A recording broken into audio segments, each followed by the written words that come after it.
Yo, what's going on, everybody? How we living tonight, man? I'm gonna do a quick shout out to see what's going on. Boy, Lonzo, MD, man, what's going on with y'all, man? How y'all feeling on this beautiful Friday night?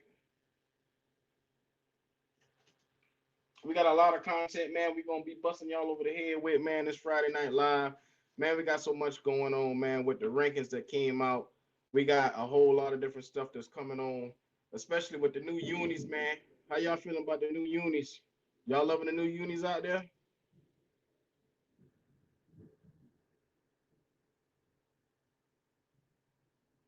Yeah. Them stealth unis or something else, man. Can't complain. I hear that. I hear that, man. About to go ahead and get it started. About to get it started. All right. With that being said, man, with the overall direction of the team right now, man, I'm gonna get started over there, man. How we feeling about the overall direction of the Carolina Panthers right now as it stands? How we feeling about that, man? Y'all feeling all right?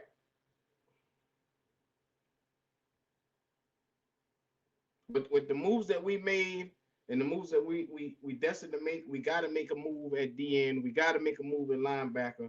But without that being said, right now, how y'all feeling about the moves? Just doing a temperature check to see how y'all feeling, man. Y'all feeling like any other areas that we need to upgrade on? Any other positions of need that we need to upgrade on?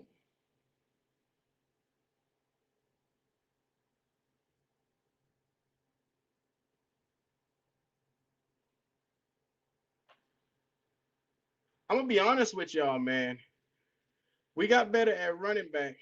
We got better overall. We signed some guys when it came to the offensive line. We got better overall there, but there's one position that I would like to see us upgrade at, and we got two guys there that's a question mark for me.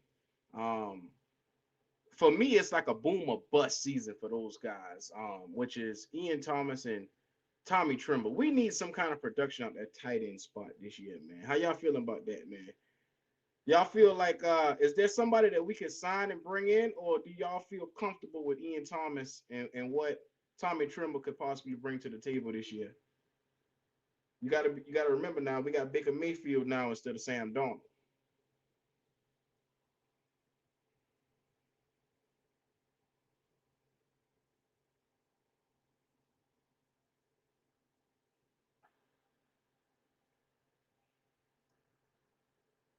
I'm looking at everybody's. I'm gonna tell you right now. There's a guy like I keep telling y'all over and over, and I'm gonna beat y'all in the head to y'all understand it. Josh Davis is a guy that I've been clamoring for, and I think Josh Davis is a guy that we can really use to really spread that field, get him out there, get him extended vertical. He can also block too. I think everybody sleep on this guy so much.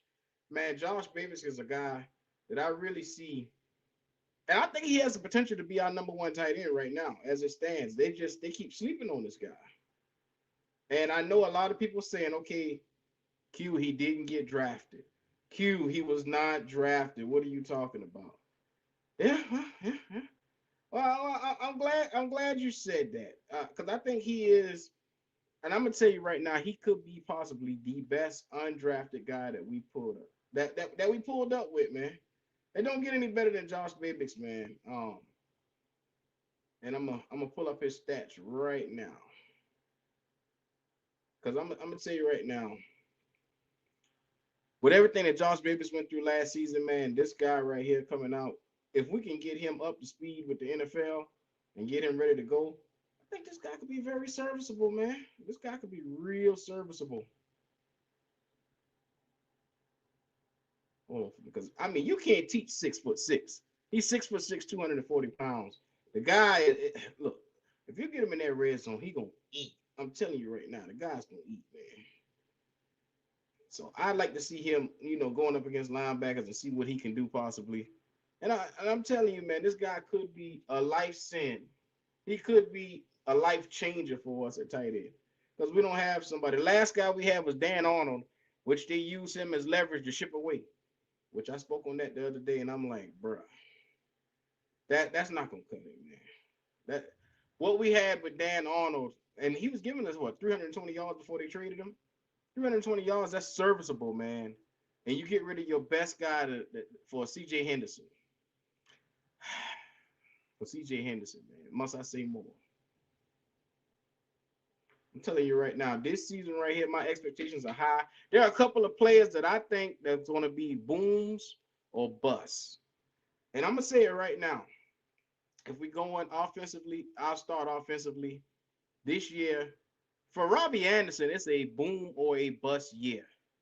I'm going to just put it out there. Robbie is the type of guy, when you go and you have 1,000 yards and you turn around, you have 500 barely, and then you barely get on the field, but you're all over social media.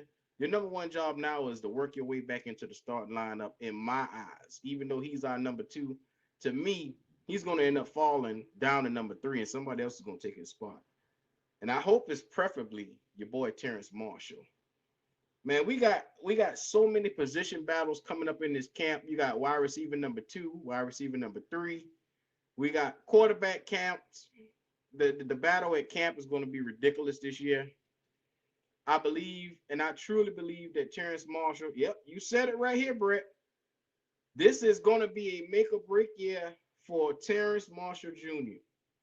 I have been clamoring for it. Terrence Marshall Jr. has to break out this year because I'm going to be honest with you. With the injuries, he's I don't want to call him a bust. He's an interesting cat because there's so much potential there, but we can't go off of potential with Terrence Marshall Jr., man. We just got to go off of the facts. And the facts is the last year he's been nothing but injured. Dating back to college, he's been nothing but injured. So hopefully this year, this will be the first year that he can basically come out and prove us wrong on the injury bug. Because we know that he can be a monster. Those LSU receivers are something else, man. Those guys come into the NFL and they show off and show out. So I'm praying that this guy can find his way onto the field so that way he can take Robbie Anderson's job, because I'd love nothing more. Because you guys got to think about it. After this year, it's a contract year for Robbie Anderson because he had a 2-year deal with us, which he got that 2-year deal, I believe it was last year, and this year is the final year for him to play that out, and he'll be looking for another deal. Come on, man. Just like how you guys don't want long-term mistakes, I don't want another long-term mistake with Robbie Anderson, man. And you don't want to be paying a cat like that $11 million and he not out there on the field giving you anything but drops. I need more than drops, man. Robbie Anderson, if you're watching this, you should be sitting down in the lab right now working on your craft. If you ain't doing nothing else on a Friday night, you should be catching balls. I don't want to see you drop not a damn ball this next season. Because for you, in my eyes, it's make it or break it. I'm just putting it out there. For any one of you guys that love not Terrence Marshall, but Robbie Anderson, if y'all love Robbie Anderson, relay the message to him. Q think that you ain't shit. I said it. So so with that being said, man, that position battle for wide receiver number 2 and 3 is going to be so vital for us because I believe that's where the biggest production is going to come. Yeah, I'm right with you, Justin. I don't want him at all either. I wish that we could somehow get up off of him.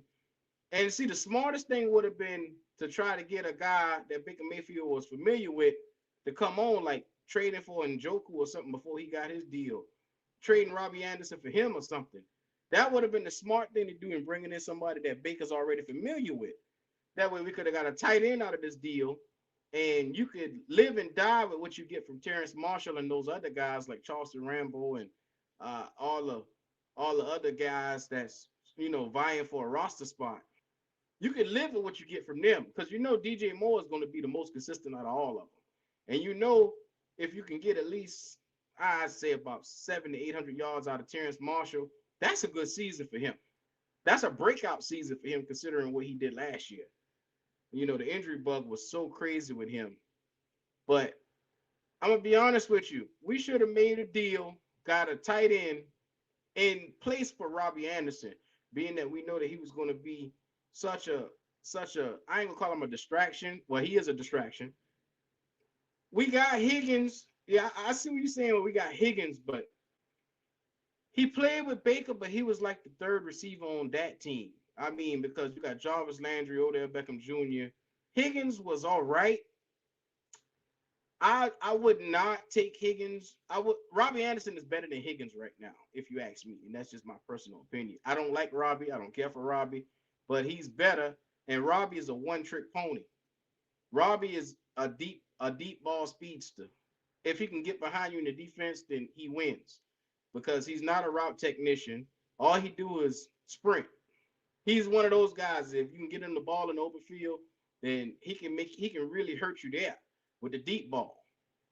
Higgins is one of those guys, man. If you put him across the middle, he could be dangerous, and they use him somewhat like a third receiver, slot receiver. But it's hard to say that Higgins is going to beat Robbie Anderson now because I haven't seen enough from him to just give him that. Now, granted, he has a rapport with Baker, but it's not a good enough rapport for me to say, okay, yeah, Robbie, we don't need you. At this point in time, we're so far down. We need to make sure we can utilize everybody that we got on this offense to get us some points, man. Because you got to think about it. Last year in points, we were one of the worst teams last year in scoring points. And so if we upgrade this offensive line, which will give us time to get those receivers down the field, we should be upgraded in scoring points this year. For depth, it's a decent move. Last year we didn't have depth. You're right, because everybody kept getting injured. It's like soon as somebody get on the field, somebody else get injured. Terrence Marshall get on the field, another cat get injured. Uh, it's ridiculous, man. The stuff that I'm gonna tell you, I'm gonna tell you something that I believe that we should have did, and this is my honest opinion. Year one under Matt Rule, Matt Rule should have came in, implemented his system, instead of trying to coach everybody and sell everybody on who he is. He should have came in and implemented a system. In his system, he should have had depth players. He should have had players of skill positions. He should have had everything that he had laid out in the first season, but he didn't do that.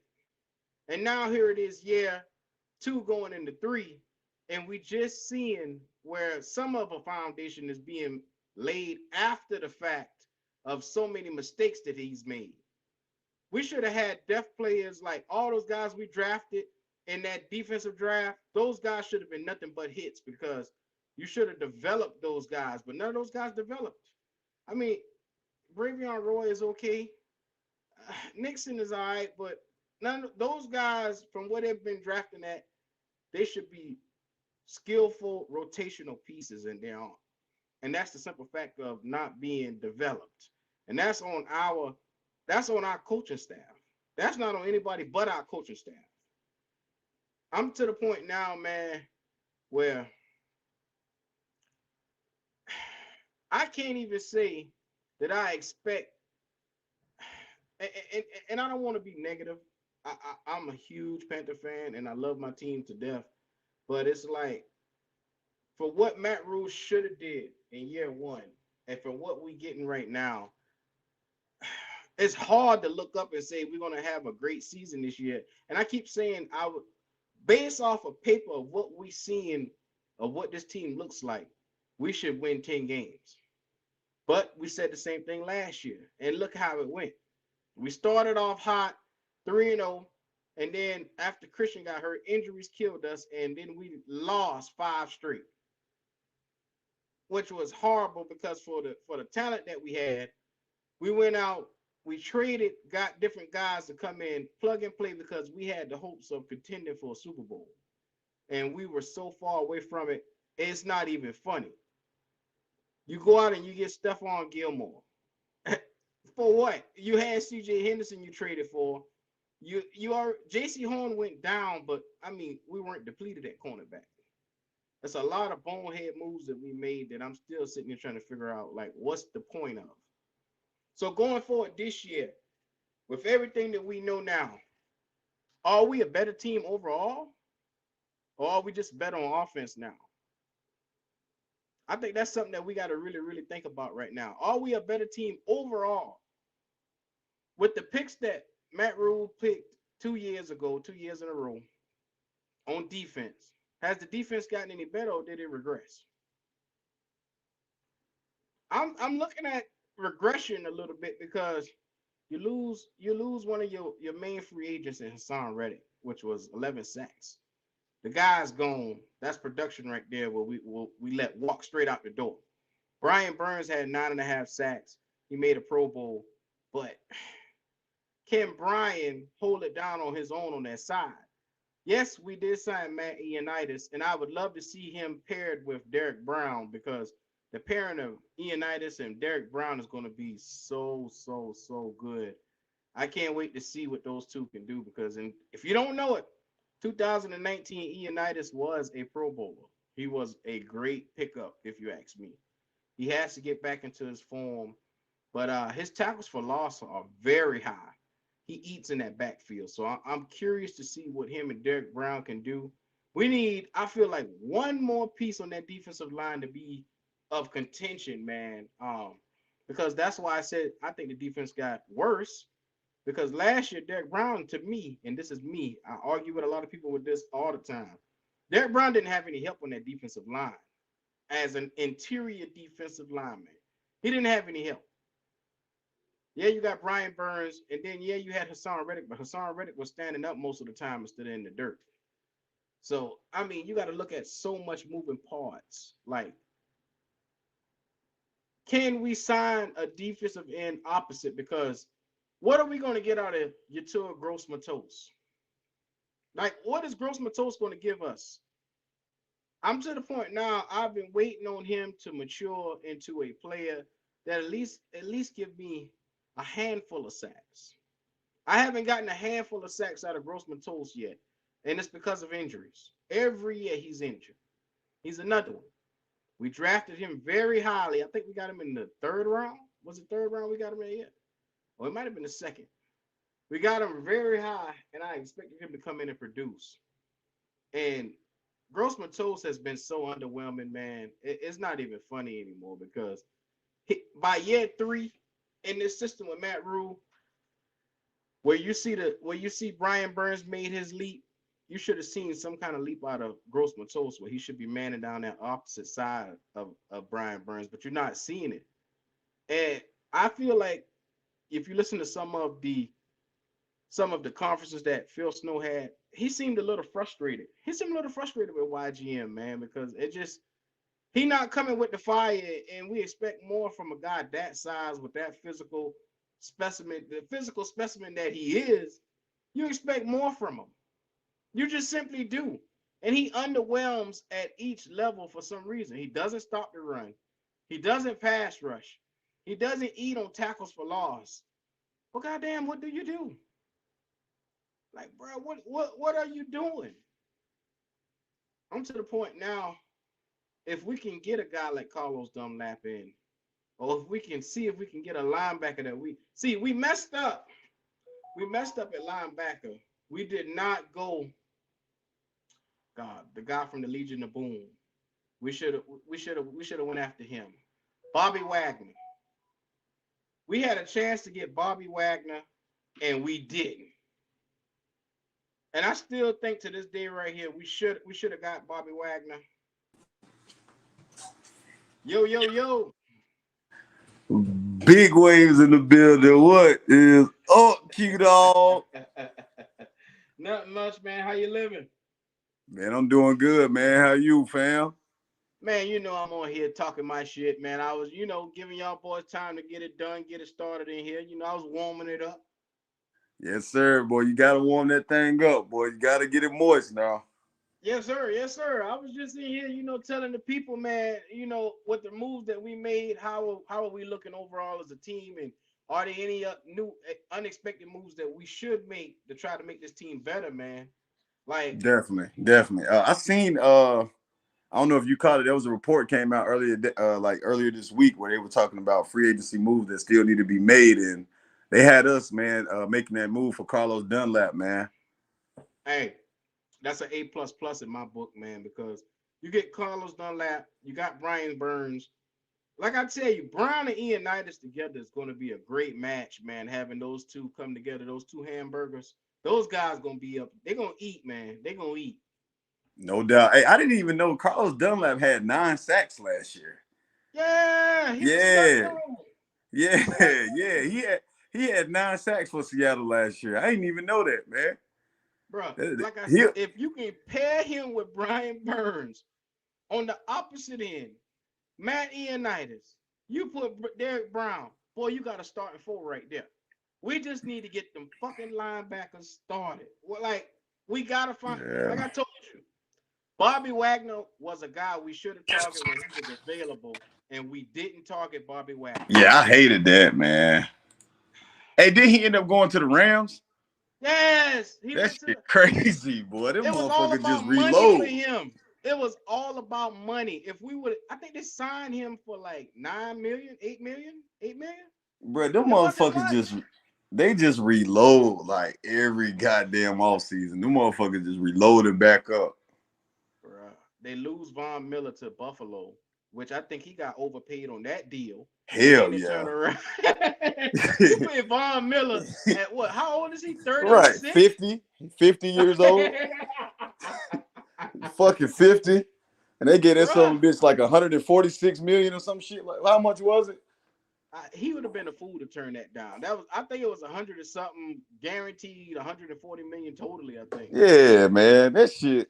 The Bill, that was a desperation move by the Bills.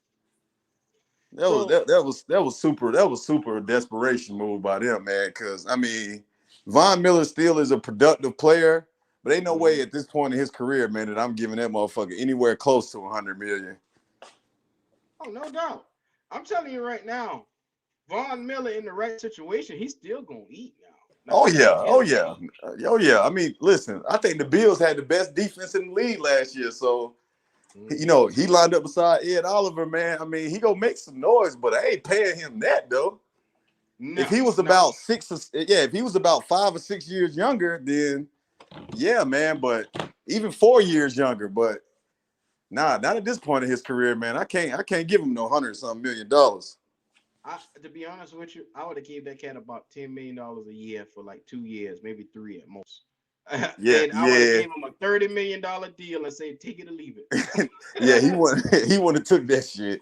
It probably would have been like I probably would have gave him something like 3 years, 60. Like, nah, I'm not because he wanted to take. I'm gonna say a 3 year, about 75. I pay him like 12, 13 a year, some shit like that, man. But that's, I mean,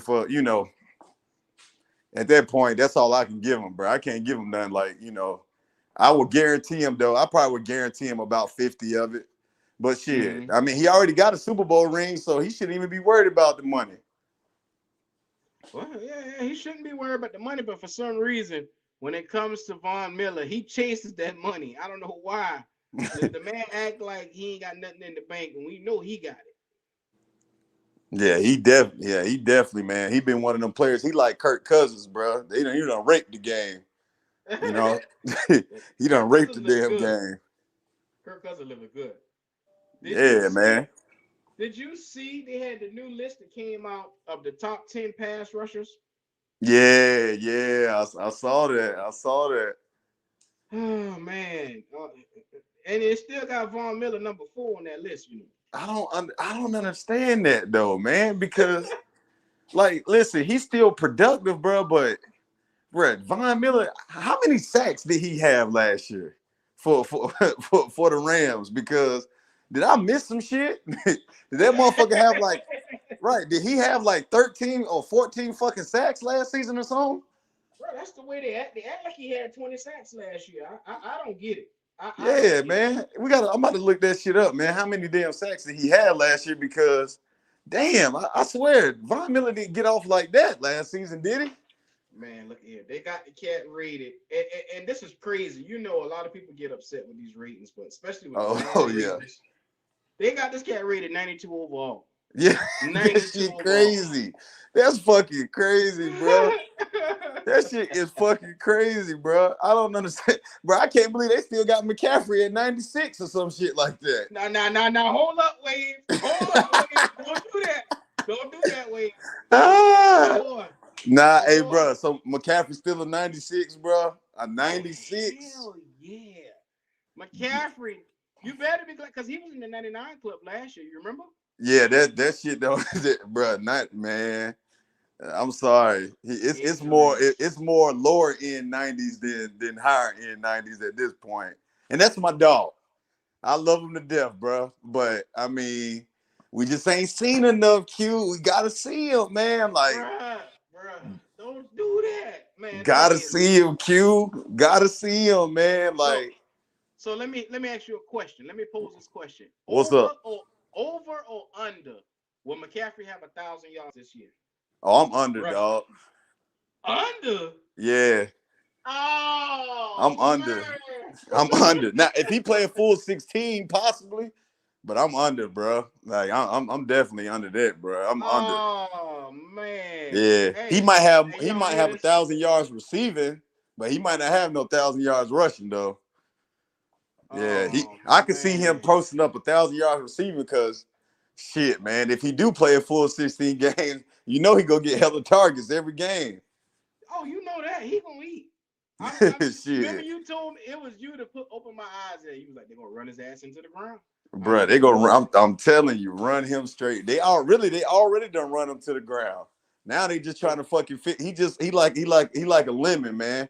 Trying to fix the motherfucker up. He like that nice car your pop used to have back in the day. Now they trying to fix that motherfucker up. That shit got 300,000 miles on it. Now they trying to put it back on the road. don't do that, man. Come on, not McCaffrey, man. Come on now, not McCaffrey, man. But a See, 96 though, Q, come on, bro. Man, keep it real though, bro. A 96? Come man, on. look at here. McCaffrey is. Can you name 5 running backs better than Christian McCaffrey right now? I Right now I can because the motherfucker don't be on the What? field. Oh But when Lord. healthy, when healthy, McCaffrey is the best, the most dynamic running back in the NFL. Like when healthy, bro. But you know, in the NFL, Q, like take the keep pounding out of it for a quick second.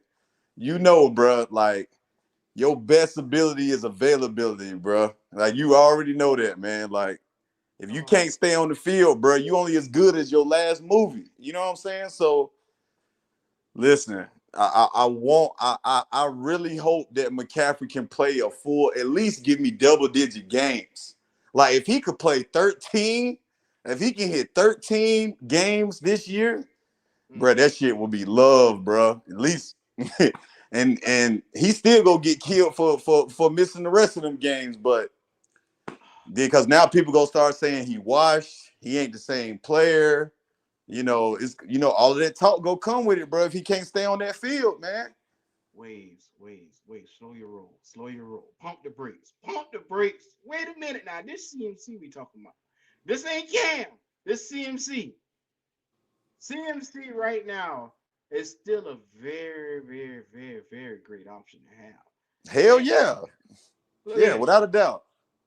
If you name running backs right now, Derrick Henry and maybe Jonathan Taylor, you would say you would put ahead of him. But I wouldn't even put Jonathan Taylor ahead of him, and he was the league leading rusher last year. I Oh wouldn't do it. nah. I mean, well, Who's like more I told you, bro, when McCaffrey is healthy, he's the most dynamic player like in the NFL. Like it ain't even no question about that. Like to me, McCaffrey is number one when he is healthy, bro. It's just I haven't seen that healthy McCaffrey in 2 years. So it's kind of hard for me to sit up here and say that he's still that player because until he can play another full, and then on top of that too, man, like y'all fucked me up when y'all told me this was McCaffrey's sixth season, bro. Like that yeah. shit, yeah, that shit, bro. I'm telling you, bro, this 6 seasons, bro, and he done been hurt the last two. I'm just saying the numbers don't look good, man. They really don't, man. But I'm hoping that he can bounce back this year, bro, and stay on the field, bro. That's all I'm praying for. I'm praying that he can stay on the field, bro. So let me ask you, please. What's So up?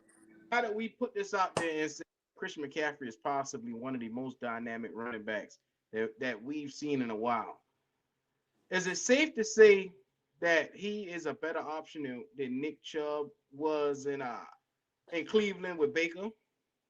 Oh hell yeah. Yeah, I can say that because, you know, even though that, Chubb can catch out of the backfield, But the thing about it is that Chubb don't have the elusiveness that McCaffrey has. You know what I'm saying? Like McCaffrey can turn the play, bro, like literally like any play into to a home run fucking play just because he go make that first man miss automatically. Like Mm. that first man is gonna miss every time that you try to catch McCaffrey. It's gonna have to be that second or third wave, the one that really bring him down. Like just because of his shiftiness, his elusiveness, his speed, no linebacker can guard him one on one. No Okay. linebacker in the league can guard McCaffrey one on one, bro. Well, It's I'm impossible. glad you said that. Way, stay right there. Way, stay right there. Stay right there. So we just said that he's an upgrade over Nick Chubb. Everybody believed that Baker was in a better situation up in Cleveland, but it seems to be now maybe Carolina is a better situation than what Baker had. Is it safe to say that with this offensive line revamp, Christian McCaffrey already a better option than Nick Chubb? Do you consider DJ Moore an upgrade from Jarvis Landry? My bad, bro. Yeah, I Come would on. consider him an upgrade, but I don't think that the McCaffrey and the weapons around him was what made him a better situation. I think it was that, man, he was playing arguably behind like the second best offensive line in the league. You know what I'm saying? Like that to me is what made it a better situation because, bro, if you go and look at like the offensive lineman that he had on that line, like his whole time while he was in Cleveland, bro, Cleveland had one of the best offensive lines in the league. That's why they was able. And then on top of that, it wasn't just Chubb, but they had Kareem Hunt. They had a 1-2 punch. So it wasn't just, it was all Chubb. They had two running backs, man, that were dynamic. Like people forgetting, bro, Kareem Hunt, you know what I'm saying, before the whole shit when he got suspended and you know what I'm saying, and all of that shit, with the Chiefs, Kareem Hunt was one of the best running backs in the league. You know what I'm saying? You could have argued him that 1 year, hell, he was the best running back in the league at one point. So it wasn't even just that, man. It was the fact that they had a two spear head running back tandem. They had a great offensive line, not just a upgraded offensive line. They had a great O line. Like literally, like if you go back and look at those numbers, and I was checking them out the other day, their offensive line was ranked in the top 5 like every year that Cleveland that Baker played for them. And then on top of that, man, like you had Njoku at tight end, which Njoku is a solid tight end. And then you had Odell Beckham, and I know he's not there no more, but you had a Jarvis Landry and a Higgins, and then on top of that, Cleveland had a solid fucking defense. You know what I'm saying? Like they had a solid defense. So when you say situation, you got to look at the situation holistically and not just the weapons, comparing the weapons, because yes, I think Christian McCaffrey, when healthy, is better than Nick Chubb, and DJ Moore has been a more consistent wide receiver than Jarvis Landry at this point in his career. So it just holistically, I think that's why people say that. Hmm. I just wanted to see what you was gonna say because if you line up apples and apples, it Here you go, man. team. It's what it looked like. I'm just being honest. I'm just being honest. Jarvis Landry, like I said, he didn't have Odell Beckham Jr. but a handful of games last year because he got hurt. And when he did got on the field, they traded the motherfucker. So I mean, at that point, Jarvis is receiver. So if our best receiver is already a night and day difference to the best receiver he had last year, the offensive line is upgraded. Yeah, we don't have a top 5 line like how they had. No, we don't Right. have, but a top 15 line is a serviceable enough for him to get the job done with those weapons that's supposed to be better than what he had. Am I right? Yeah. I mean, ideally, yeah, that's what you hope to happen. But if we know anything about these cardiac cats, shit just don't go our way, does it, Q Dog? Ah, damn, wait, you couldn't let me. God. Now I'm stop fucking with you. I mean, you make a good point. You got a good point. Ideally, this should be a better supporting offensive cast.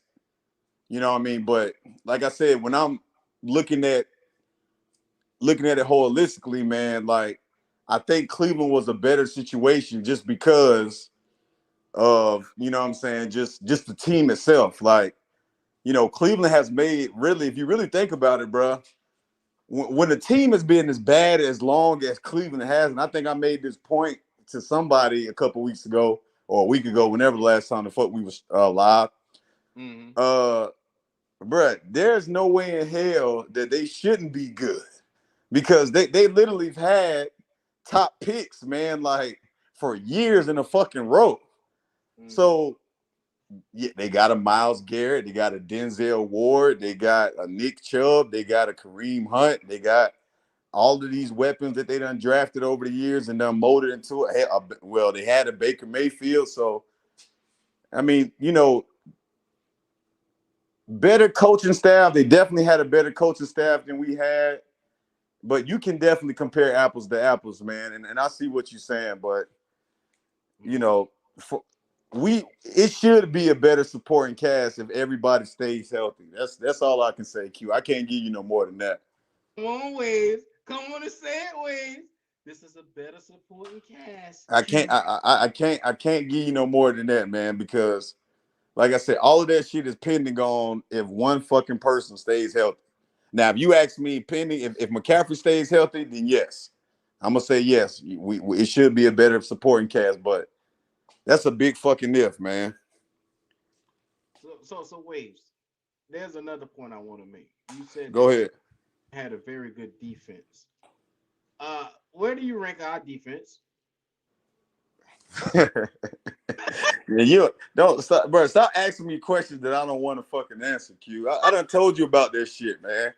Stop Yes. asking me questions that I don't fucking want to answer because you know, where do I rank our defense like this season or just in general? This season. We'll go with this season. Oh shit. It'll be middle of the pack. It'll be a Middle. middle of the pack defense. It'll be middle of the pack. I'm gonna say in the low teens. I can see us being like 10th ranked or something like that, 10th or 11th, something like that. 4-11. Omar, what's happening? How you living? Do you if you're feeling like Waves right now, Waves got our defense this year in the middle of the pack. The number 2 defense that we had that was it didn't look like a number 2 defense, and It we got didn't. we It did not look like a number 2 defense, but they started the season so fucking strong. That's the reason why we ended up there because they dominated like the first 5 or 6 fucking games, bro. The defense was, you know what I'm saying? It was hell. So while we on the defense, this guy that we got named JC Horn, I got a good feeling that this motherfucker is gonna lock down one side of the field. Do you feel the same way, Waves? Uh I think he has that potential. Yes, he does have that potential. He Whoa, does. whoa! You ain't gonna tap dance over that motherfucker like you just did. He got the potential. Yeah, he got the potential to do it. I just want to see how he bounced back from that injury, man, because you got to remember he was going up against some scrubs before he got hurt, man. Oh man, here you go with this shit here. Hey, am I lying, Q? So the Saints got scrub wide receivers, They didn't have Michael Thomas out there. but everybody else was scrubs. Hell yeah. Come on, Callaway and goddamn whoever. I can't even name their other fucking wide receivers. They uh, had did they have Emmanuel Sanders last year? I mean, No, he they, was in Buffalo. He was in Buffalo. Yeah, he was in Buffalo. no, they Yeah, didn't. I think he there this year. Ain't Emmanuel Sanders there this year, or was he there the year before? I don't know where Emmanuel Sanders at now. I think did they pick up Emmanuel Sanders in the offseason? I know they got a couple other guys. Um, I thought at one time they were trolling. Somebody was trolling me this morning when I thought I saw something that said Michael Thomas got released. I was like, what the hell? Now they put him on the pup list. Come on, They man. put Thomas on the pup list, but they say he's supposed to be off for training camp. So shit, Michael Thomas might be on track to start week 1. You really think that Michael Thomas? Look at here, the handwriting is on the wall for him. Do you realize what just happened? They drafted Chris Olave for a reason. Oh yeah, oh yeah, oh yeah, definitely. Because I mean, they did that off of the strength of, man. I think Michael Thomas done pissed some people off in the organization. Mm-hmm. Yeah, I think he done pissed a couple folks off in the organization. So I wouldn't be surprised, bro. Like if Thomas get traded after this season. Well, he went out of New Orleans last year because of the whole situation and everything. And as you see, he was unhappy. I thought at one time he just didn't want to play for them.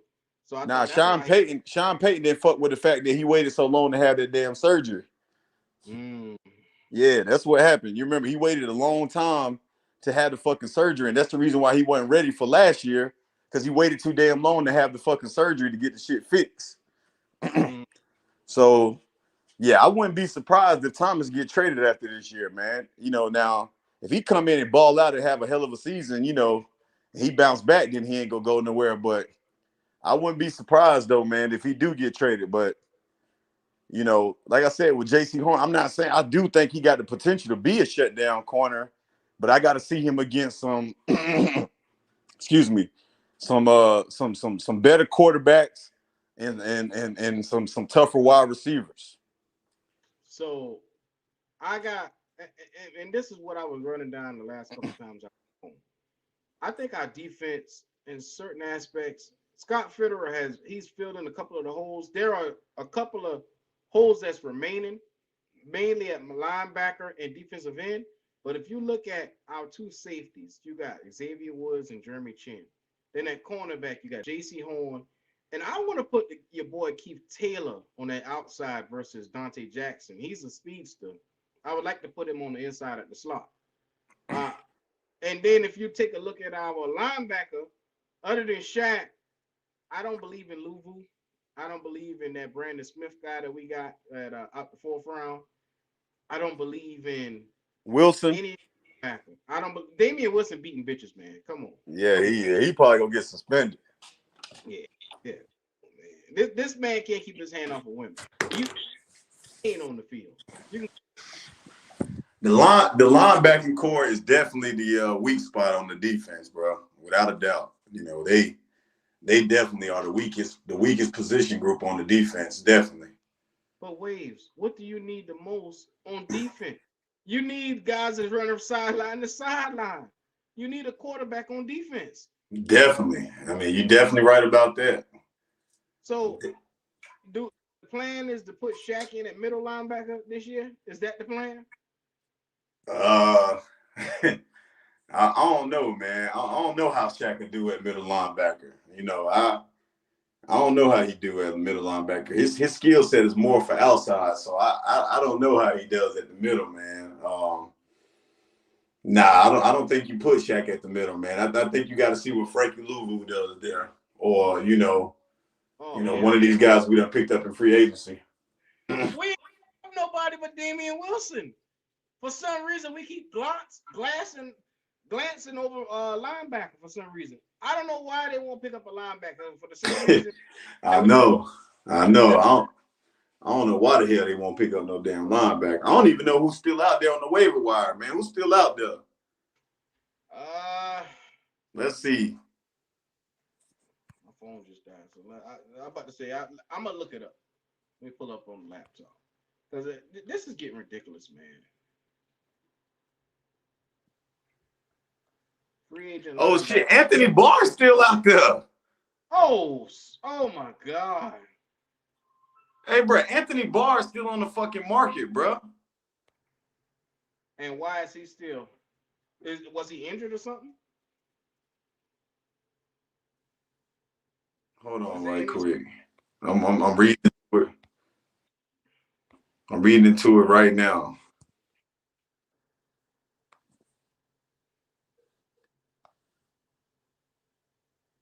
Oh, hold on. I lied about that. Hold on, right here. I got it right. I got an updated report. See, you got my hopes up. That's. Yeah, hold on. I'm trying to find an updated damn report, man. All these reports is like from earlier in the year. Looking at something right now. Devontre Campbell. That would be a damn good pickup. Right now, so available Devondre Campbell. He was with the Packers last year. Long section Campbell, brother boy. He was on a 1-year, $2 million deal. He had an 86.7 overall grade amongst linebackers. What the fuck we waiting on before bringing him in? Alexander Johnson is number 2. Still the best available. Goddamn fool.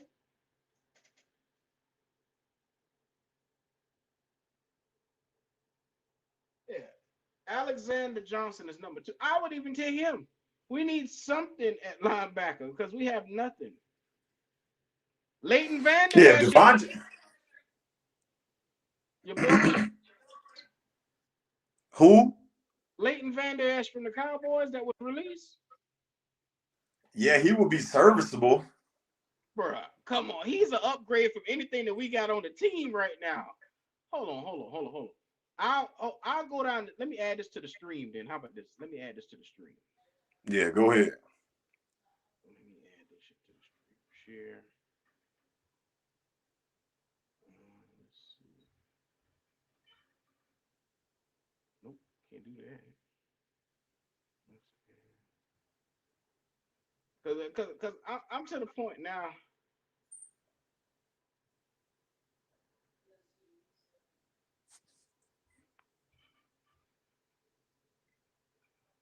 Now let's share this. Oh, nope, wrong thing.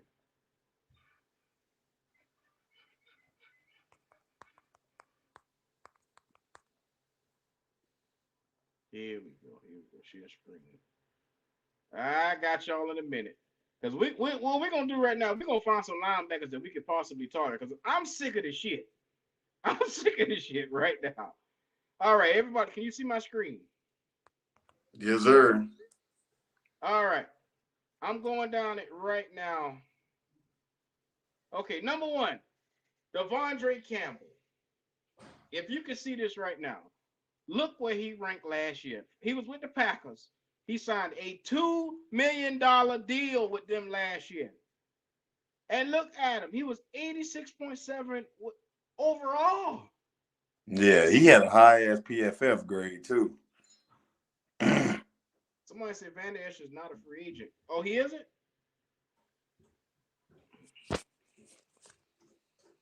Yeah, he had a grade of 84.3. Now look right here, Alexander Johnson. At this point right now, I'll take anybody that can come in and be serviceable for us because we need guys that's going to come run sideline to sideline ways, man. And we can't keep doing this shit that we're doing, putting so much pressure on our defensive line to try to get it done. And as you see, Who else on this list? Okay, let's keep going down. Foy, I can't even pronounce that shit. Oh, Alua Khan. Alua Khan. Yeah, he used to play for the Falcons. Projected contract is a 4-year, $40 million. So he wants $10 million a year. What was his Pro Football Focus numbers? A 43.7. I'll be damned. Yeah. Okay. he underwhelming. Is what it And like I said, from what they said just now, Leighton Vander Esch is no longer free. But it could have been an upgrade compared to what we have. Dante Hightower. Bruh. Dante I'll take Hightower. Dante Hightower, I'm gonna tell you right now, he done took 679 snaps. But he had a 50.6 grade last year, which ain't that bad. He 32 years old is the problem. That's the problem. The projected contract for him is a 2-year, $15 million. So that means you're looking at about $7.5 million per year. Can we bring him in 7.5? We got $20 million in the bank, from what I saw. Our updated cap room is 20. I think it's $21 million right now. Yeah, 21.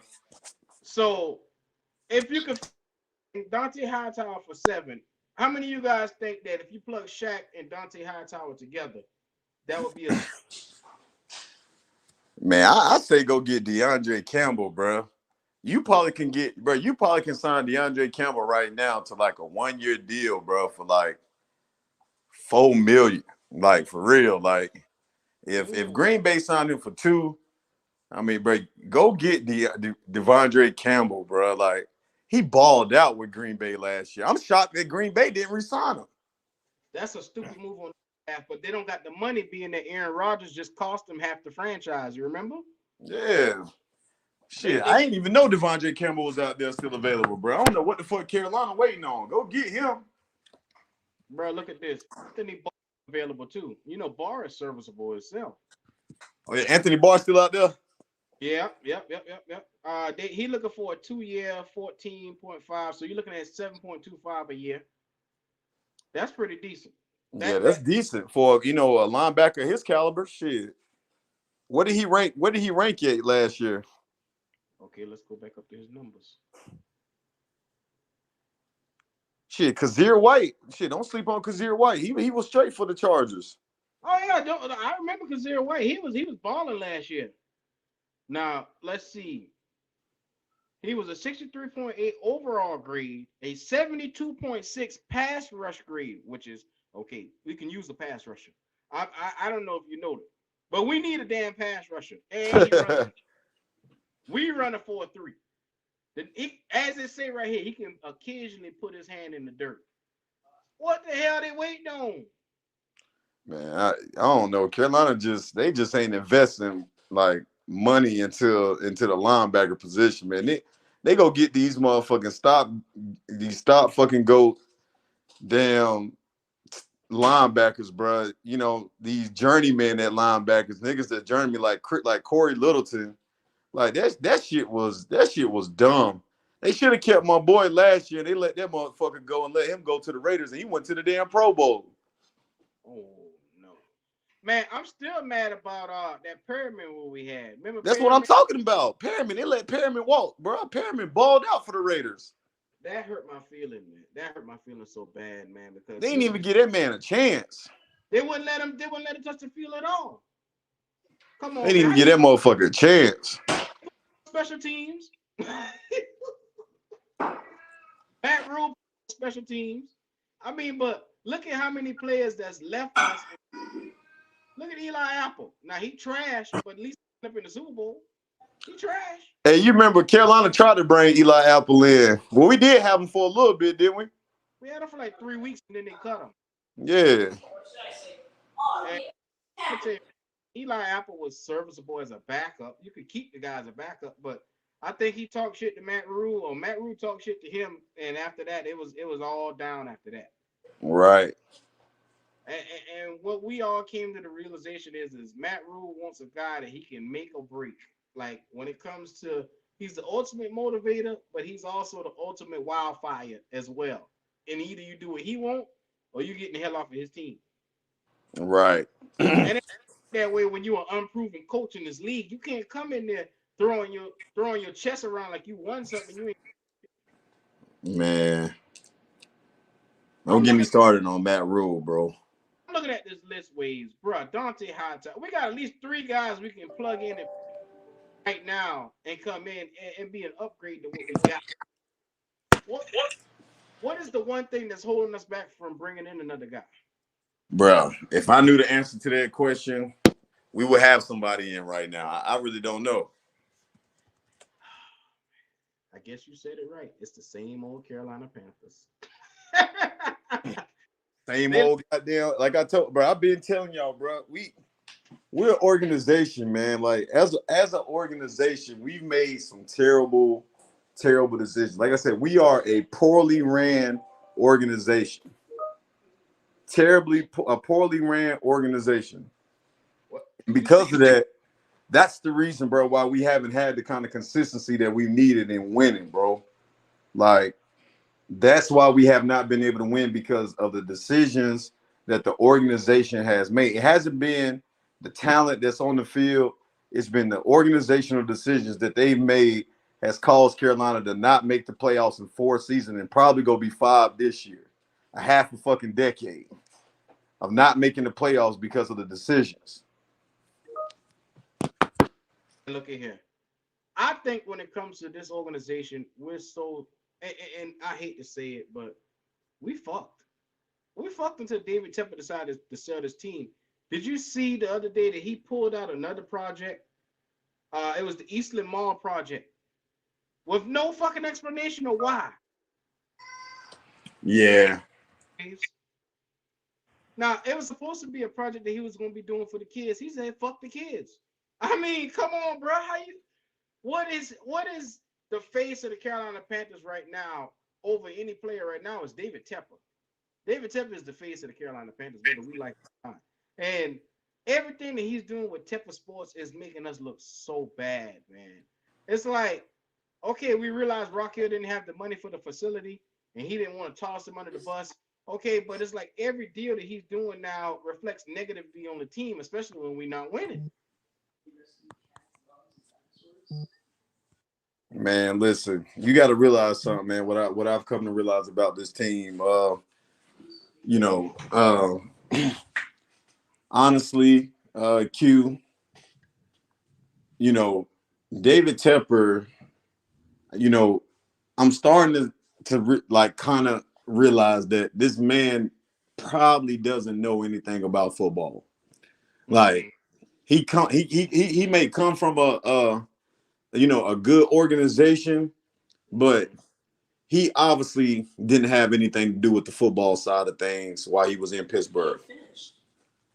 You know what I'm saying? He obviously didn't have anything to do with that, man, because everything that he's done up until this point, I'm gonna be honest with you, probably the best decision that fucking David Tepper has done is bringing in Scott Fitterer.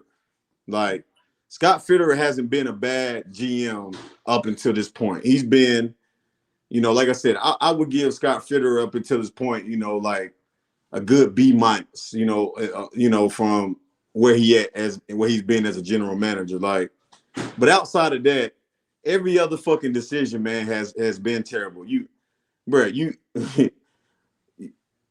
don't get the fucking facility built down there in Rock Hill.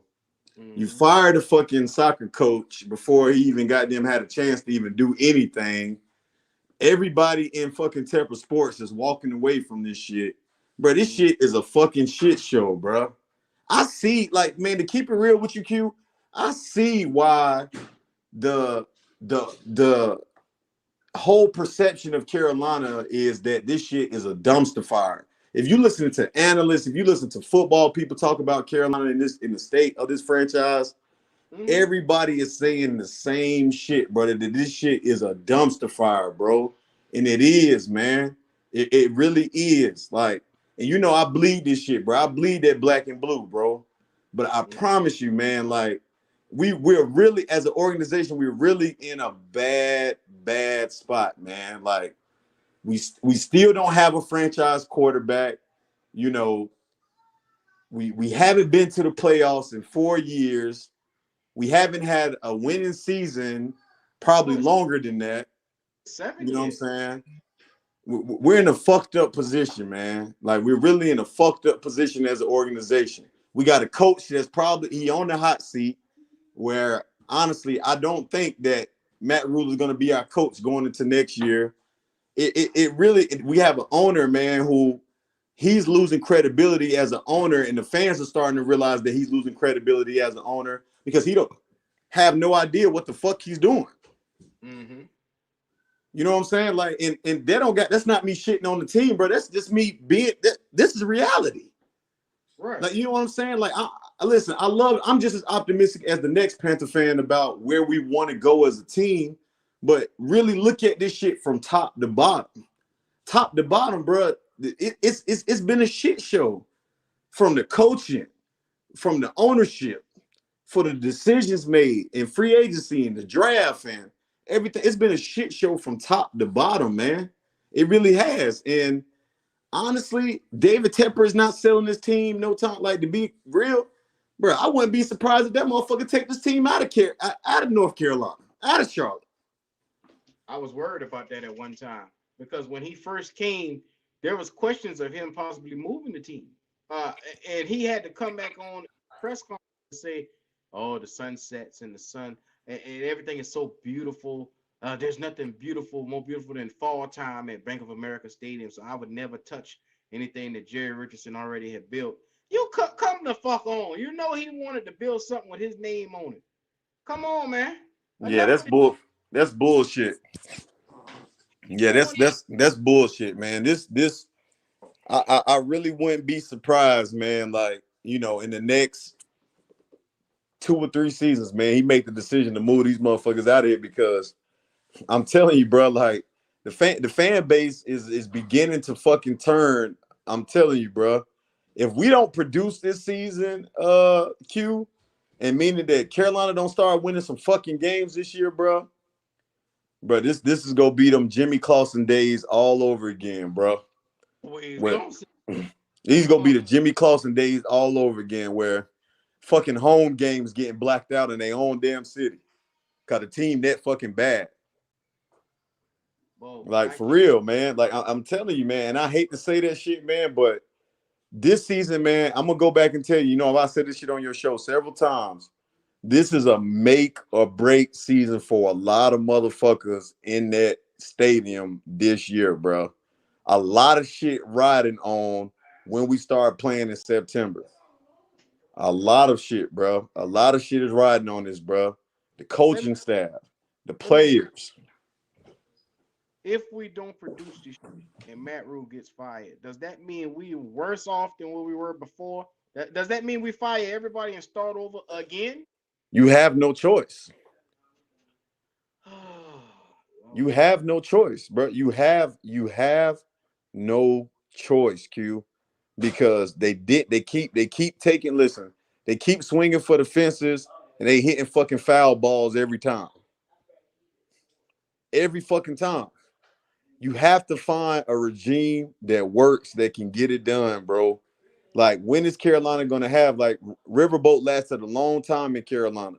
You know what I'm saying? And he had some success, but since then it's it's been a shit show, bro. It's Look, been a look, shit show, look. and Let's go back down the timeline. Ron Rivera. It was because they felt like he couldn't win. Like he was the playoffs and Brown. Had Ron Rivera right now. Will we best? say it again. I said when they got rid of Ron Rivera, they felt like he was because this is after the Super Bowl. This is 2 years later with a hurt Cam. They didn't want to give him a chance to prove roster. And basically they just threw him to the wolves because we went to that playoff series and we didn't do anything after that. And they got rid of him because we had that horrible season with Kyle Allen. So you saying if Riverboat would have stayed, do you think that we would be better off? Is that what you asking? Basically, I'm asking if Riverboat was our coach still right now, would we be in this position right now? I don't think it would be as bad. Like I don't think it would be as bad. I really don't think it would be as bad, man. Because you know Ron Rivera knows how to win. You know he has some questionable things that he you know what I'm saying he did upon his exit out of Carolina, but I don't think it would be as bad. Based on what I'm saying is we wouldn't have two back-to-back 5-win seasons. I don't believe that. Nah, I think Ron makes the decision with an aggressive GM like Scott Fitterer, and then with a coach like Ron Rivera who demands excellence, who demands the best out of his team. I think that we're in a better position. Now, I'm not saying that you know he was the answer or he was the answer or the guy, but I don't think that we would been. I think that we would have seen a lot more improvement by this year. I really do. You know what? You know one thing that's going to happen, Waves, and I hate to say it, but all these young players that we got that were up and coming, by the time as we get it right, it's going to be time to pay all of them, and that's going to be the problem. We won't be able to afford any of these guys that we have on the roster. I don't know if they're thinking about that. Just pay Brown Burns. In another year or two, Derek Brown's option is going to come up to get paid. Jeremy Chin. Uh, Lord have mercy. Well, hey man, listen. I think a lot of Brian Burns, is going to be determined on this year because you got to remember something, bro. I always go back to this shit.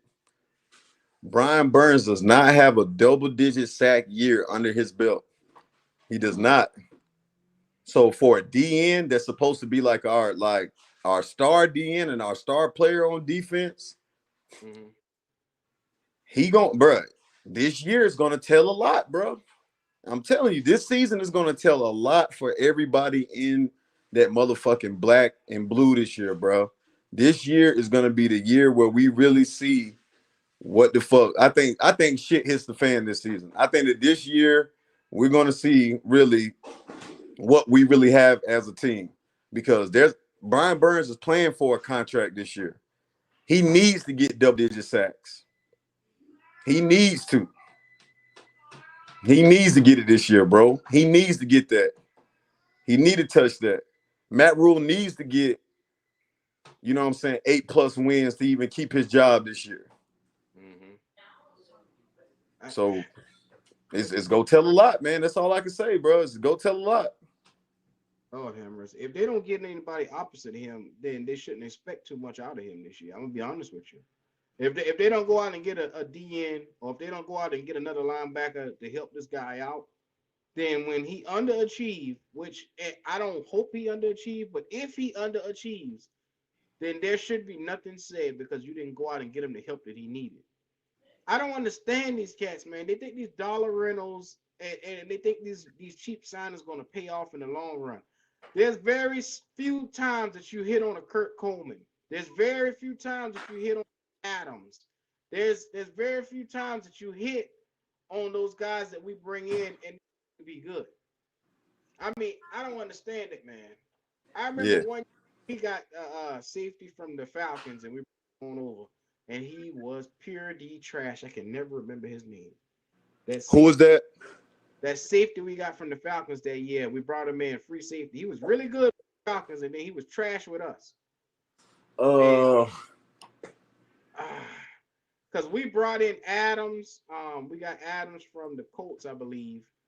Uh, and then it's like the next year because we had a bunch of guys. We had uh Roman Harper from the Saints. We brought him in one year. I mean, yeah, he was a part of that Super Bowl team. right. We had Adams and Roman Harper as our two backfield guys, and then Kurt Coleman was the other guy that they were, he was the starter and they rotated. But before then, they brought a guy in from the Falcons, and he was trash. I don't know why they keep bringing in these guys that's not going to do anything, and they betting on them to come out and ball. Mike Mitchell was maybe one of the only guys that we signed in that backfield that came in, ball for 1 year, and he left and went to the Steelers. He didn't even re-sign with the Panthers. That's ridiculous, man. Yeah, I see here, man. MDJ, the Panthers don't pay free agents. We will waste all our picks for a QB merry-go-round, but won't pay Watson. They transit. Man, listen, I said that same shit too, bro. All he wanted to do was guarantee the last fucking, bro. And I'm telling you, Watson, bro, if he ain't been suspended by now, bro, I don't think they go suspend him. Q, like I for think real, like I really don't. He might not get suspended. He really might not. and this is what I'm under the impression. If it's allegedly that he done pay these women off, he done sat out an entire year of football. I think Right. the NFL is looking like, okay, he done sat his year. Why punish him again when he's already been out an entire year? I know he chose to do that, but I think that was smart thinking on his behalf. I think that Right. was it was smart of him to say, nah, fuck this. I'm gonna take this year off because they're gonna give me a year for this anyway. So why don't they look back and say, I didn't pay my debt? Yeah, they might. It might be time served, bro. They might go back to last year and say that was time served because he didn't play it down last year. Right.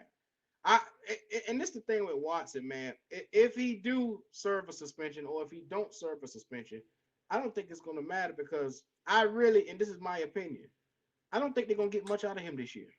I don't see him hitting that field with to be a force to be reckoned with. Not this year. Man, you Because crazy. he's been out of football for 2 years, Waves. Hey Q, listen. For quarterbacks, bro, I'm gonna tell you, quarterbacks, man, you gotta realize he's still young as hell. You know what I'm saying? I think Watson only like 26, maybe 27 years old at the max. Like, for if anything, he got fresh legs. He ain't been hit. He been working. He probably in top notch condition. I think he go fucking go off. He got Amari Cooper he throwing the ball to now. I think he go the fuck off. I personally think he go off. He behind a good offensive line. He got a good running game, so he ain't got to do everything himself. They basically put Deshaun Watson, man, in the ideal situation up there in Cleveland. And I'm gonna tell you, I think he go fucking bananas. I really do. I think he go nuts. So if he play week 1 against us, that's a loss. Yeah, you know, I've been said that. I've been said that shit. I've been said that. Man, damn waves. Hey, Q, bro. Q. Right.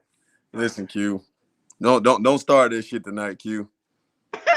Don't start this shit tonight, Q. Oh, I gotta light the fire, waves. Right? Yeah. Don't start this shit tonight, Q. Oh, waves. My goal is to have you arguing by the end of the night. That's my goal. I don't know. I wouldn't be doing my job if I didn't do it. Hey, hold on. Give me a few seconds, brother. Yes, sir. So with that being said, fellas, if y'all watching this, if all the ducks are lined in a row for the Carolina Panthers this year, and Matt Rule actually gets it right, what do we do then? Do we deem him the savior? If we actually make a playoff game this year, what do we do then? I mean, we stuck with Matt Rule because I'm gonna let you know, 3 years in a 7-year deal, he's gonna fulfill that 7-year deal. I hate to say it as much as it cringes me to say it. If Matt Rule even sniffs 9 wins this year, he will be your Carolina Panther coach for the next 3 years to fulfill that contract, or 4 years. So, unfortunately, what does that mean for the state of the franchise? I mean, how do we, because like I said, it's so much stuff that I feel we need to do. We need to stop playing around with these dollar rentals. We need to bolster up these lines. We need to add depth at every position, because if injuries hasn't shown us anything, them bitches will come up on you in a minute. And we need to be ready. Like I told you guys in the beginning when I started talking, we in year 1, Matt Rule should have laid the foundation for all depth on this roster. He should have had extra linemen, should have had extra wide receivers, skill players. He should have had extra all of that, extra DNs. When you draft all defensive linemen, all defense in a draft, you should hit on at least 5 of those picks. When you take 7 picks and draft on them. God dog. We to the point now where you hit on 2 of those picks, and the rest of those guys are possibly journeymen or backups. They're not even serviceable depth players that can come in and be rotational pieces. That's the problem in Carolina. These guys that we drafted, they have not been developed. And if this was the Rams, look at what the Rams doing with their draft picks. They sitting behind starters for 2 and 3 years. Then the starters are going elsewhere, and these guys are already in place to play. In San Fran, they're already in place to play.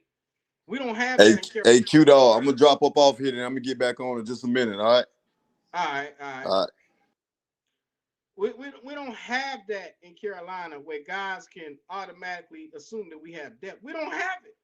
It's like 1 minute you look, we just scraping up starters, to be honest with you. Man, when you look at our roster from top to bottom, we just got our offensive line retooled. And the sad part is a lot of people can't even name our left guard. Like, who do they think they're going to be our starting left guard this year? We got Taylor Moton at right tackle. We got Austin Corbett at right guard. A lot of people don't even have him as a starter. And I don't know why. He just won a Super Bowl with the Rams. He was a serviceable part of what they did. Center, we got Bradley Boseman from the Ravens. I have to say Bradley Boseman is an elite center. He's probably top 5 in the league. That was an underrated signing that we did. And shout out to Scott Fitterer for doing it. And then Left tackle, you go and you get the best left tackle in the draft, Ike Ekwonu. So that means the left guard spot is up for grabs. And there's only two guys that can fill that role. Because I'm going to tell you, Eifin is not one of those guys. I'm going to let you know now. Eifin is not one of those guys. He will not be a starter this year. I only see two guys that could take that position, and that's Brady Christensen and Cade Mays. Now, mark what I say about Cade Mays. Cade Mays is one of the motherfuckers that'll put you in the dirt. He is a tenacious run blocker. He is really good. Now, if you compare him with Ike Ekwonu and that line that I just listed out, I say we a top 15 line. Top 15 to you may not sound serviceable, but being that if you were number 32 last year and moving up to 15, that's major increase. That's major increase. And I'm probably downplaying how good of a season Ike Ekwonu could have at left tackle. Yes, he's a rookie, but this guy is a huge part of what we should be able to do going forward, because we haven't had a guy to really solidify that blind spot maybe since Michael Orr was serviceable for us in the Super Bowl. Michael Orr was serviceable. But Jordan Gross was mainly the last mainstay that we had at left tackle. We haven't seen a left guard since your boy Turner, Trey Turner. So, I mean, I don't understand that move either. You trade away your five-time All-Pro guard, Trey Turner, and you basically give him to the Chargers for a box of cookies. A lot of the stuff that we did, a lot of people forget that shit too. A lot of people forget that. We got rid of our best guard and sent him to the Chargers for a box of cookies. Trey Turner was in his prime when we traded him and got rid of him. And then they got this sorry sack of shit at left tackle, Irvin. They got that sorry piece of shit, Irvin. Trey Turner, All-Pro for Irvin. Are you serious? That was a boneheaded move. You basically trade away the best piece that you had on this offensive line. Imagine what we could have did if we had Ike Ekwonu to pair with Trey Turner, Bradley Boseman, Austin Corbett, and Taylor Moton. Then you're talking about a top 5 offensive line then, because you got an All-Pro to go along with very serviceable starters, a top 5 center, and a improved left tackle. That's a completely different team we could be talking about. But we, the Carolina Panthers, we do that stupid shit, man. I don't get it. I don't understand it. I don't know why it's always been like this. Now, going forward, like I said, we should have had so much depth. Like the guys that we got now, the Deontay Browns, Dennis Daly's, that's not depth. Those guys shouldn't even be on the roster. They shouldn't be on the roster, if you ask me, because they aren't capable backups. If somebody goes down and gets injured and you put them in the game, you can go ahead and call that a loss. Because one of those guys I remember being at the podium last year, they asked him why didn't he help out on a block, and he said, that wasn't my job. It wasn't my job to help out. That's what you want in your locker room? That's what you want in your team? A guy that's all about himself? Come on, man. We've seen enough with these Carolina Panthers to realize that the guys that they got right now just ain't it. Matt Rule should have picked a better set of guys to come in and be, serviceable rotational pieces. A massive QB. A massaging QB. Man, look at here. Look at here. You guys know how I feel about Sam Darnold. That was the worst decision ever made in Carolina Panthers history. I'm gonna put that out there. Trading for Sam Darnold, giving up a second or a fifth, whatever we gave up to give him was too much. For a guy that comes in and basically has have basically the worst season almost in NFL history. It was so bad, his quarterback ratings I got you. It was so bad that his quarterback rating was the speed limit. You can't win when your quarterback rating is the speed limit. I mean, this guy,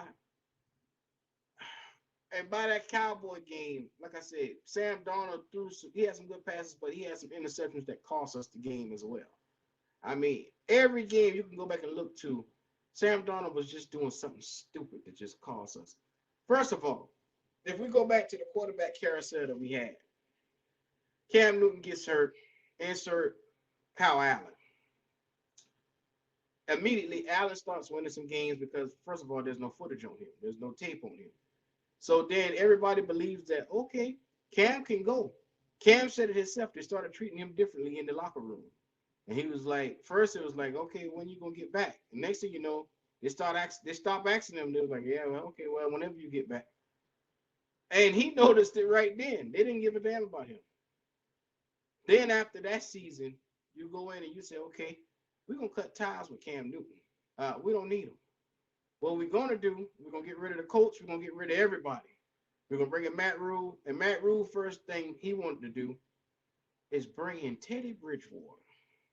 Teddy fucking Bridgewater. Teddy left hand, two glove Bridgewater.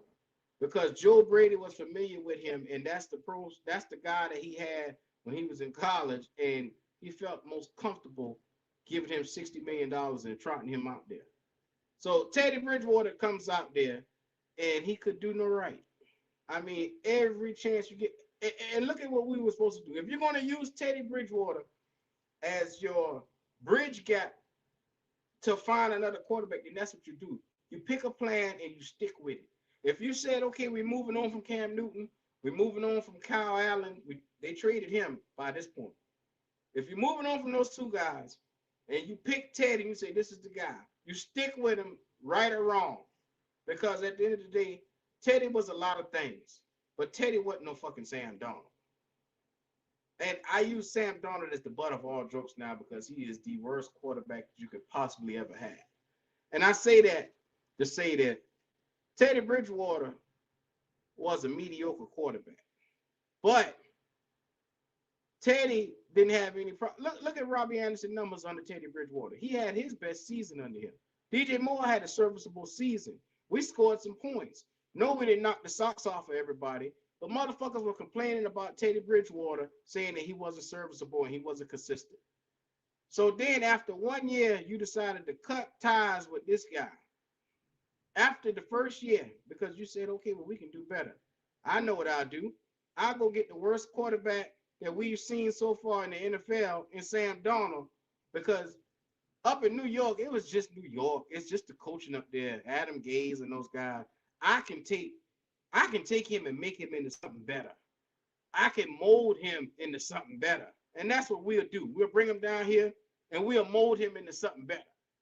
And then you look around and you realize after Sam Darnold gets here, you trade a second round and a fifth round pick for him, or fourth round, whatever it was. And you realize and you said to yourself, it's not coaching. It's not coaching with Sam Darnold. He is really as horrible as it seems.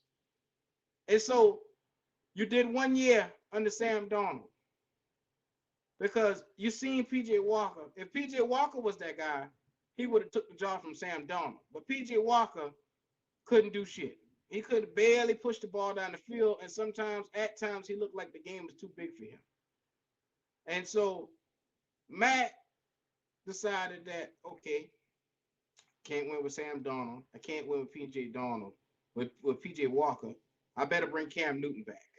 And he decided in the middle of the season, okay, let me bring back Cam Newton. Who the hell brings a quarterback that you want to start for you week 10 in the middle of the season for him to play? And then you start up, you sign him on a Thursday and you have him playing on a Sunday. What the hell? And then the following week you fire his offensive coordinator. Who does this? But then I have to say it. It's not a good situation to be in. And Cam Newton chose that situation, so there's no excuses for him. Because when they called his number, he should have said, no, I'm not fucking with y'all. Because it seemed like a stupid-ass decision to make and I'm not fucking with y'all. But instead, he trotted his dumb ass right out on that field and got out there, and this is exactly what you got. The motherfucker was ill prepared, and that's what it looked like. So fast forward to this season, coming into training camp, everybody knew that Sam Darnold was not the guy. Everybody could glance and tell. Sam Darnold went into hiding, and he finally brought his punk ass out to do a podcast with Bussin' with the Boys. And in that podcast, there was so much clamoring about Carolina taking a rookie, he had to open his ass up and talk. So he bent right on over and opened up his ass cheeks and started talking. And Sam Darnold came out and said, well, if they got a rookie, then hopefully they'll find some place for me to go. He didn't even want to compete with the fucking rookie. Because at that time, there were three guys linked to us, which were Kenny Pickett, Malik Willis, and Matt Corral. Well, Matt Corral really wasn't even linked to us. It was just Kenny Pickett and Malik Willis mostly. I think they had some speculation that Matt Corral would into us, but nobody really took that seriously. And after that, now be mindful, this is year 3 of Matt Rule's regime. By then, this team should be built up by then. So if you go and you get a rookie, you should have everything else around the team built up. That's why I'm saying this. I'm saying this to let you know this is what we did not do. And this is why it ended up the way that it's ending up. You keep putting band-aids over the scab, and you're not really letting it heal.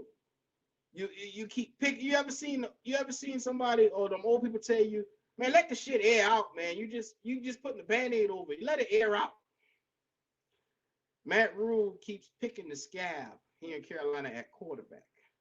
And instead of him sticking with one guy and dying by whatever guy he picks, he keeps saying, oh, no, I don't want this guy. Oh, no, I can't win with this guy. Oh, no, I can't do it with this guy. Oh, no, I need another guy. So now, enter Baker Mayfield. Baker Mayfield, I have to say, is the best option that we have gotten at quarterback. Because I look at his numbers, I look at what he could bring possibly, and he is a added upgrade over what we had the last 2 or 3 years. I even say he's better than Teddy Bridgewater because Teddy Bridgewater is, a backup at best, but he's a very serviceable backup. He can win you some games. He's like the Tyrod Taylor. No guys come in, they'll plug and play and they'll win a couple of games, but you can't win a season with them. You can't go through a season with them. Baker Mayfield comes in and he has this huge, enormous chip on the shoulder because the Browns has been flirting with Deshaun Watson, and they decided to take Deshaun Watson out on a date. And after the date, they decided to get the fucking. And they decided to get in a relationship. And now the Browns and Deshaun Watson is in a relationship. Now we stuck with Baker Mayfield because this season is do or die. And like I said, we just got serviceable starters on this team. We don't have any depth. And we need players to come in when somebody goes down, or rotational pieces that comes in that has skills just as good as the skill possession players that we got. And we don't have that. And so until we address those needs, which is linebackers, defensive end, I mean, do you guys realize how much a defensive end impact the football game?